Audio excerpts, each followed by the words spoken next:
স্বর্ণের কাজে আমরা যারা নিজেদের সঁপে দিয়েছি তাদের কাছে সময় মানেই সোনা। এই পেশায় সময়ের বিলাসিতা করার সুযোগ নেই। গার্লফ্রেন্ডকে সময় দিতে না পারার অজুহাতে যদি ছেড়ে যায়, যাক, তাতে দুঃখ পাওয়ার কিছু নেই, কারণ আমাদের লক্ষ্য এখন অনেক বড়, অর্থ উপার্জন।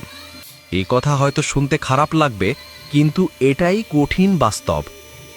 আজ আমরা মেয়েদের পিছনে সময় নষ্ট না করে কাজে মনোযোগ দিই আর অর্থ উপার্জন করি, কারণ টাকা থাকলে ওরকম 10টা মেয়ে আসবে আর যাবে। টাকা থাকলে মেয়ে কেন, মেয়ের মাও তোমার কদর করবে এবং তোমার পিছনে ছুটবে। মনে রেখো, আমাদের হাতের কারিগরি আমাদের ভবিষ্যৎ।